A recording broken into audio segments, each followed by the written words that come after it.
Alright, this is a quick little video for those that want to make something akin to the rations you run into in D&D and other fantasy games. This is just something I do for the Renaissance Festival to kind of dine in character and have snacks and that sort of thing. Basically, you want to start with a cloth. Could be, I mean, you could do suede, it's more traditional, but at the same time, that crap's expensive. So if you want to blow that kind of money on it, you know, that's up to you. But get a piece cut about 14 to 16 inches on the side, tuck it into a good sized bowl, about the size of what you want your ration pack to be. And you get a roll, or you could get, I mean, if you wanted iron rations, you're going to use hardtack, but that's hard to find. So basically, I just use basic onion rolls you could get pretty cheaply at your bakery, at your average store. Put it in there and just kind of squish it down. You don't want to compress it into a flat. That'll happen on its own. And then you take dried meat. Now, I'm cheating because I don't have a smoker, so I'm using beef jerky. I'm actually using tender beef jerky. Rations like this could be done a couple of different ways. You could use them straight up, or you can use them to make stew out of, in which case you throw the meat and everything else in here into a pot of boiling water. So anyway, that's the first part. And then the next is dried tomatoes. Now,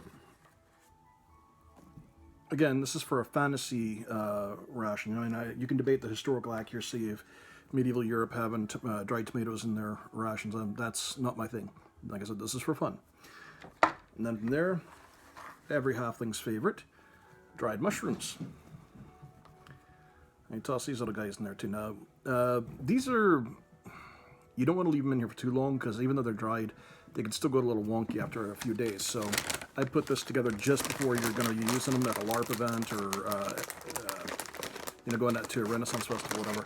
I couldn't find hazelnuts or any of the more traditional nuts, so I got almonds. That'll have to work. And put a handful of those in there. Now, I already pre-made these. I should have filmed that, but basically it's dried fruit, dried blueberries and dried peaches. So you toss that in there, and then you tear yourself off a chunk of cheese, toss it in there. You wrap the whole thing up.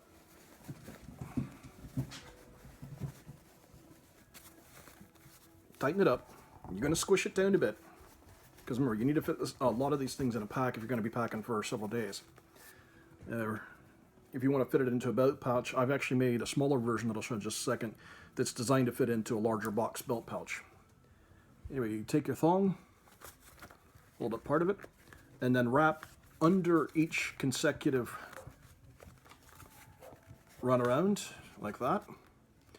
And give it about 6 to 8 turns before tying it off, because you want to make sure you've got a good solid seal. Otherwise, you'll get pieces of it, that, tabs of it that'll come out, and you'll get a bit of a mess.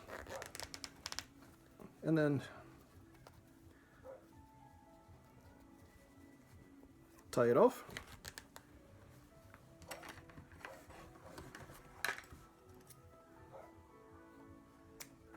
And then, of course, you can trim this up. Now, this would be a larger one-meal pack. This is the one I told you about that's designed to fit. You can squish this up, fit it into a box pouch. And you can see there's a bit of a size difference between them. Not by much, maybe about 10-15% smaller, but it makes a difference. But when you're done trimming up, you end up with a bunch of these little guys you can take with you to just about any fair or event.